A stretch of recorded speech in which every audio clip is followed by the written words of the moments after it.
सभी बच्चों को मेरा नमस्कार। आपका अपना यूट्यूब चैनल एल के मीना पे सभी का स्वागत है। तो आज की वर्कशीट हमारी शिक्षा निदेशालय की तरफ से दी जाने वाली कार्यपत्र संख्या 30। विषय हमारा सामाजिक विज्ञान और ये कक्षा 8 की वर्कशीट है। सभी बच्चे यहाँ पे अपना नाम लिखें, यहाँ पे अपने कक्षा अध्यापक का नाम लिखेंगे। आज की तारीख हमारी 1/2/2021 और दिन हमारा सोमवार का।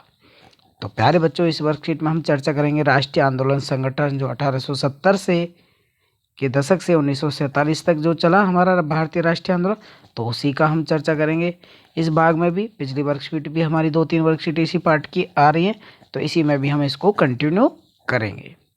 ओके बेटा, तो चलिए करते हैं शुरुआत। जो भी बच्चे मेरे यूट्यूब चैनल पर नए हैं तो सबसे पहले यूट्यूब चैनल को भी सब्सक्राइब करें प्लीज़। कि 1890 के दशक तक बहुत सारे लोग कांग्रेस की, जो 1885 में जब कांग्रेस की स्थापना हो गई थी, तो 1885 के बाद 90 के दशक में बहुत सारे लोग कांग्रेस के राजनीतिक तौर पर तरीकों पर सवाल खड़ा करने लगे। पंजाब और महाराष्ट्र में विपिन चंद्र पाल, बाल गंगाधर तिलक, लाला लाजपत राय जैसे नेता परिवर्तनवादी उद्देश्य और पद्धतियों के अनुरूप काम करने लगे। कि ये लोग, जो कांग्रेस के जो लोग थे, ये क्या चाहते थे? बस अंग्रेजों की गुलामी करके वो भारत में सुधार चाहते थे। ये नहीं चाहते कि भारत आज़ाद हो। तो लेकिन उनमें से कुछ अलग नेता हुए पंजाब और महाराष्ट्र में विपिन चंद्र पाल, बाल गंगाधर तिलक और लाला लाजपत राय जैसे नेता परिवर्तन लाते थे। इनका मुख्य उद्देश्य था परिवर्तन, मतलब जो पद्धतियां हैं, जो पुरानी रूढ़िवादी पद्धतियां, उनमें सुधार लाना, भारत को आज़ाद कराना। उन्होंने निवेदन की राजनीति, मतलब वो सरकार से, ये कांग्रेस वाले क्या चाहते थे? खाली निवेदन कर लें कि भारत में ये चीज़ ये होनी चाहिए, मांगे मान ली जानी चाहिए। तो उन्होंने क्या, निवेदन की राजनीति के लिए नरमपंथियों की आलोचना की। कि जो नरमपंथी वाले जो नेता थे, उनकी आलोचना इन्होंने शुरू कर दी थी। और आत्मनिर्भरता और रचनात्मक कामों के महत्व पर जोर दिया, मतलब खुद को, अपने आप को मजबूत करना लगा। और इन्होंने अपना ही अलग एक पंथ बनाया, गर्मपंथी वाला। कि मतलब बदला तुरंत लो, जो भी बात हो उसका तुरंत निर्णय लो। और यहाँ पर कामों पर जोर दिया। बाल गंगाधर तिलक ने तो नारा भी दे दिया, स्वतंत्रता मेरा जन्मसिद्ध अधिकार है और मैं इसे लेकर रहूंगा। तो ये किसने दिया था ये नारा? इसको आपको याद कर लेना है, बाल गंगाधर तिलक ने। बंगाल का बंटवारा। अब 1905 में क्या है, जो लॉर्ड कर्जन है अंग्रेजों का वॉइस रॉय, सॉरी, कि उन्होंने 1922 क्या कर दिया भाई, कांग्रेस में फूट पाड़ने के लिए, भारत के लोगों में फूट पाड़ने के लिए, कि 1905 में बंगाल का बंटवारा कर दिया। पूर्वी बंगाल ब्रिटिश शासन का सबसे बड़ा प्रांत था। बिहार और उड़ीसा के कुछ भाग भी उस समय बंगाल का हिस्सा थे। अंग्रेजों का कहना कि प्रशासकीय सुविधा को ध्यान में रखते हुए ये लोग यही चाहते थे कि भारत के लोग कभी इकट्ठा ना हो, तो लोगों में फूट डाल के राजनीति करे। कि गर्मपंथी वाले और जो नरमपंथी वाले नेता थे, तो कुछ तो अंग्रेजों के सेवादार थे, तो वो तो इस बंटवारे से खुश थे और कुछ ना खुश थे। तो अंग्रेज लोग क्या करते थे? बस आपस में भारतीयों में फूट डालो राजनीति का पालन करते थे। और क्या नाम दिया है बंगाल बंटवारे को? कि प्रशासनिक सुविधा को, मतलब उन्हें असुविधा हो रही थी इतने बड़े प्रांत को संभालने में। प्रशासनिक सुविधा का मतलब क्या था? किसको सुविधा मिलने वाली थी? जाहिर है इसका ताल्लुक अंग्रेज अफसरों और व्यापारियों के फायदे से ही था। लेकिन सरकार ने गैर बंगाली इलाकों को अलग करने के बजाय पूर्वी भागों को अलग करके असम में मिला दिया। और पूर्वी बंगाल को अलग करने के पीछे मुख्य उद्देश्य यह रहा होगा कि बंगाली राजनेताओं के प्रभाव पर क्या लगाया जाए, अंकुश लगाया जाए और बंगाली जनता को बांट दिया जाए। कि जो ये नेता हुए थे, तो उन्होंने क्या किया, जो मतलब ज़्यादा ही अंग्रेजों के खिलाफ उनको भाई उत्साहित कर रहे थे, आंदोलन तेज कर रहे थे। तो अंग्रेज बहुत लोग चतर चालाक थे, उन्होंने क्या कर दिया कि आधे हिस्से को असम में मिला दिया, आधे को बंगाली जनता को बांट दिया। ये अंग्रेज कुत्ते थे, ठीक है बेटा। बहुत ही स्वदेशी आंदोलन, भाई बंगाल विभाजन हो गया 1905 में, तो फिर अगला क्या, स्वदेशी आंदोलन शुरू हुआ। कि विभाजन से, जो 1905 में विभाजन हुआ, उससे क्या देश भर में गुस्से की लहर फैल गई। और मध्यम मार्गी और आमूली परिवर्तनवादी कांग्रेस के सभी दलों ने इसका विरोध किया। जो इससे जो ये उपजा कि उसे स्वदेशी आंदोलन के नाम से जाना जाता था, मतलब बाहरी चीज़ों का बहिष्कार करना, स्वदेशी कपड़े अपने पहनना, खाकी खाकी कपड़ा पहनना। गांधी जी ने भी इसमें बहुत सहयोग दिया। ब्रिटिश शासन का विरोध किया गया। कि ब्रिटिश शासक की जो भी शासक नीति है उन सब का क्या किया गया बेटा, विरोध किया गया। विशाल जनसभाओं का आयोजन किया गया, जुलूस निकाले गए, स्वयं स्वयं सहायता, स्वदेशी उद्यमों, राष्ट्रीय शिक्षा, भारतीय भाषा के उपयोग को बढ़ावा देना, ये अंग्रेजी शिक्षा का बिल्कुल भी प्रचार प्रसार नहीं करने लगे, धर्मों को भी खिलाफ हो गए। यह आंदोलन बंगाल में सबसे ताकतवर था, परंतु अन्य इलाकों में भी इसकी भारी अनगूंज सुनाई दी। आंध्रा के डेल्टा वाले इलाकों में से वंदे मातरम आंदोलन के नाम से जाना गया।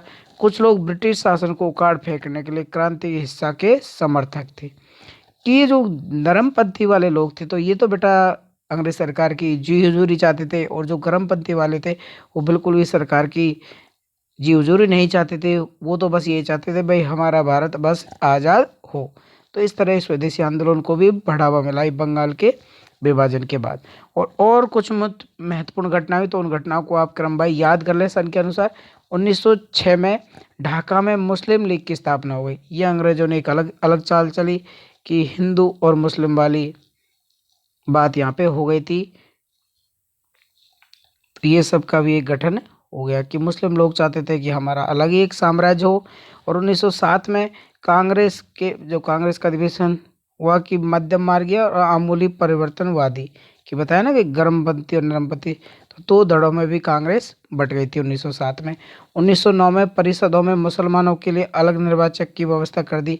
अब अंग्रेजों ने क्या किया भाई, ऐसे बात नहीं बनी तो उन्होंने अपने मुस्लिम लोगों को क्या किया, अपने पक्ष में लाने के लिए अलग उनके निर्वाचक की व्यवस्था कर दी। भाई अलग ही उनका चुनाव होगा, अलग ही उनका क्षेत्र होगा। 1915 में कांग्रेस के दोनों खेमों में एकता हो गई। फिर से इन दोनों खेमों में क्या हो गई बेटा, एकता हो गई। 1907 में थे अलग हुए, और 1915 में दोनों खेमों में एकता हो गई। 1916 में कांग्रेस और मुस्लिम लीग में लखनऊ समझौता हो गया था। लखनऊ उत्तर प्रदेश की राजधानी, उसमें ये समझौता हो गया भाई, कांग्रेस और मुस्लिम के लोग अलग अलग हो गए थे हिंदू और मुस्लिम के नाम से, तो बीच में इनमें लखनऊ समझौता हो गया 1916 में। ठीक है, तो ये 4-5 घटना और महत्वपूर्ण घटना है। इन सब घटनाओं को आप कॉपी में अच्छे से नोट कर लेंगे भाई, कौन सी घटना कब हुई थी। ओके बेटा, तो इस तरह आपकी वर्कशीट कंप्लीट होती है। चलिए करते हैं इनका क्वेश्चन आंसर। पहला क्वेश्चन है, कांग्रेस के नरमपंथियों की आलोचना क्यों होने लगी। तो आपने पहली ऊपर वर्कशीट में पढ़ा था, उसको देख लेंगे आप यहाँ पे। तो 1890 के बहुत सारे लोग कांग्रेस के राजनीतिक तौर तरीकों पर सवाल खड़ा करने के लगे। पंजाब और महाराष्ट्र में विपिन पाल, तिलक, लाला लाजपत राय जैसे नेता परिवर्तनवादी उद्देश्य और पद्धतियों के अनुरूप काम करने लगे। उन्होंने निवेदन की राजनीति के लिए नरमपंथियों की क्या कर दी बेटा, उन्होंने आलोचना कर दी थी। ठीक है ना, तो यहाँ तक इसका आंसर हम लिखेंगे। अब देखते हैं हम दूसरे क्वेश्चन का आंसर।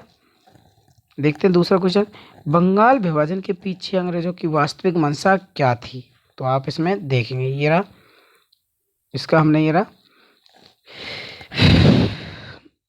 कि यहाँ पे देखो, बंगाल विभाजन के पीछे सबसे बड़ा पूर्वी, यहाँ पे हम इसका आंसर लिखेंगे कि पूर्वी बंगाल भारत का सबसे बड़ा प्रांत था। बिहार और उड़ीसा के कुछ भाग भी बंगाल का हिस्सा थे। अंग्रेजों का कहना था कि प्रशासकीय सुविधा को, तो दूसरे क्वेश्चन का आंसर हम यहाँ पे लिखेंगे कि अंग्रेजों का कहना था कि प्रशासकीय सुविधा को ध्यान में रखते हुए बंगाल का बंटवारा करना जरूरी था।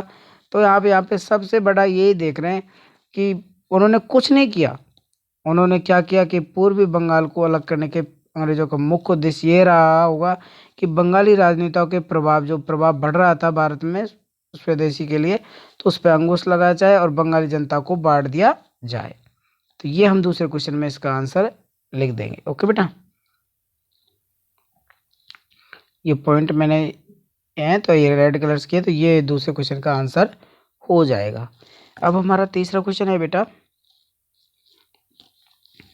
कि स्वदेशी आंदोलन में अंग्रेजों का विरोध किस प्रकार किया गया। तो आप इसमें देखेंगे कि स्वदेशी आंदोलन में किस प्रकार उनका विरोध किया गया। तो इसका आंसर हम यहाँ पे लिखेंगे तीसरे क्वेश्चन का कि विभाजन से, जो बंगाल का विभाजन तो पूरे देश में इसकी लहर फैल गई। गुस्से की मध्यम और आमूली परिवर्तनवादी कांग्रेस के सभी दलों ने इसका विरोध किया। इससे जो संघर्ष हो पड़ा वो स्वदेशी आंदोलन के नाम से जाने लगा। और ब्रिटिश शासन का विरोध किया गया, विशाल जनसभा का आयोजन किया गया, जुलूस निकाले गए, स्वयं सहायता, स्वदेशी उद्यमों और राष्ट्रीय शिक्षा, भारतीय भाषा का उपयोग को बढ़ावा मिला। ठीक है ना, तो यहाँ से इसका आंसर हम ये लिख देंगे। ओके, और चौथा क्वेश्चन है हमारा, बाल गंगाधर तिलक का प्रसिद्ध नारा स्वतंत्रता मेरा जन्म जन्मसिद्ध अधिकार है, मैं इसे लेकर रहूँगा। उनके नारे की तरह आप भी देशभक्ति पर आधारित एक नारा आप लिखेंगे। तो जो भी आपको याद हो तो वो नारा आप 1-2 इसमें इसके आंसर में आप लिखेंगे। ओके बेटा, तो ये आपका ये स्वतंत्रता मेरा जन्मसिद्ध अधिकार है, इसका मतलब स्वतंत्रता, मतलब मैं अपने आप को स्वतंत्र, मेरा जन्म, भाई जन्म से ही मैं क्या हूँ, स्वतंत्र हूँ, मैं किसी के आज़ादी या गुलाम नहीं हूँ। ओके बेटा, तो ये उन्होंने कहा था तिलक जी ने। तो सभी प्यारे बच्चे अच्छे से इन कॉपियों के चारों क्वेश्चन है तो इनको अच्छे से नोट करेंगे, और जो महत्वपूर्ण घटना है उनको भी आप नोट करेंगे कॉपी में और अपने टीचर से चेक कराएंगे। वीडियो को लाइक और चैनल को सब्सक्राइब करना ना भूलें। कोई भी बच्चा वीडियो को लाइक और चैनल को सब्सक्राइब जरूर करें। Thank you, bye bye.